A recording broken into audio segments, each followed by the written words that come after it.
बच्चों की पढ़ाई या प्राइवेट माफिया की कमाई। स्कूल नहीं, ये लूट की दुकान है। बेटे को अच्छे स्कूल में पढ़ाओ, जिंदगी बन जाएगी। लेकिन अब सवाल ये है कि क्या स्कूल शिक्षा दे रही है या सिर्फ मोटी रकम कमा रही है।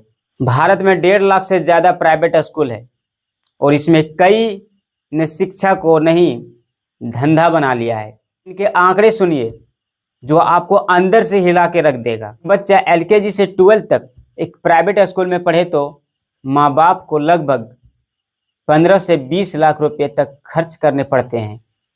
और ये खर्च सिर्फ फीस का नहीं होता है। Admission charge, annual day, smart class, ID card, dress, बस्ता, बुक, वो सभी चीज़ें स्कूल के ठेकेदार से ही लेना होगा। अगर आप बाहर से लेते हैं तो बोलेगा ये नहीं चलेगा, क्योंकि उसका कमाई जो है वहीं ठप हो जाती है। क्योंकि वो जो स्कूल का ड्रेस है वो 40% में खरीद के लाते हैं और यहाँ बेचते हैं बच्चों को 100%, आने की सीधा का सीधा 60% का बेनिफिट होता है। यही है स्कूल का माफिया, यही है स्कूल का दादागिरी और यही है प्राइवेट स्कूल की कहानी। जो सरकार ना सवाल उठाती है, न जनता सवाल उठाती है, बस बच्चों को स्कूल भेज देती है। बोल जाओ ये प्राइवेट स्कूल है, इसमें अच्छा पढ़ाई होता है, आगे चल के MBBS बनोगे, डॉक्टर बनोगे, ये कहकर ना उसके घर के कोई जवाब सवाल उठाते हैं। और मज़े की बात सुनिए, शिक्षा का स्तर 0। लाखों बच्चे प्राइवेट स्कूल में पढ़कर भी ना तो बेसिक मैथ पढ़ पाते हैं, ना ठीक से हिंदी और अंग्रेजी पढ़ पाते हैं।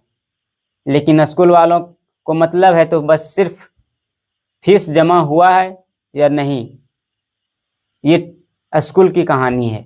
सरकार की चुप्पी, माफियों को खुली छूट दे दी गई है। क्या पता है आज भारत में किसी भी राज्य में स्कूल खोलना मतलब एक कमाई का धंधा खोलना बन चुका है। RTI, RTE, right to education के नाम पर गरीबों के लिए ये जो 25% सीट रिजर्व होती है वो भी बेच देते हैं। ये जो 25% जो होता है वो गरीब बच्चों को आप अपने स्कूल में दाखिला करा सकते हैं, लेकिन उनको भी जो है फिर 25% जो होता है वो भी बेच देते हैं और उनसे भी पूरी फीस ली जाती है, जिसमें उनको 25% फीस लेनी कराता है और वो 100% फीस लेते हैं, क्योंकि उसमें भी 75% का इनका कमौनी हो ही रहा है। वहाँ भी फर्जी दस्तावेज से पैसे वाले बच्चे एडमिशन ले लेते हैं जहाँ 25% की छूट रहती है और असली गरीब बच्चा सरकारी स्कूल में जूझ रहा है। और अब असली सवाल ये, सिस्टम किसने बनाया? क्या सरकार नहीं जानती है? स्कूल की ड्रेस 500 की जगह 2500 में बिक रही है, किताबें 200 की जगह 1000 में बिक रही है, हर महीने 2-2 हज़ार फालतू चार्ज लग रहे हैं। क्या ये सरकार को पता नहीं है? क्या सरकार नहीं जानती कि मैं 500 में ड्रेस दे रहा हूँ और यहाँ पे 2500 में बिक रहा है? सीधा का सीधा यहाँ पे 2000 का मुनाफा हो रहा है, या फिर और भी ज़्यादा मुनाफा हो, या फिर इससे और थोड़ा सा कम मुनाफा हो, लेकिन मुनाफा तो हो रहा है।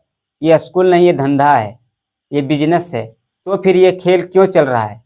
क्योंकि शिक्षा भी अब पॉलिटिक्स, बिजनेसमैन बन चुका है। स्कूल के ट्रस्ट, बिल्डिंग कमेटी, सब में तो नेताओं का एक अपना हिस्सा होता है।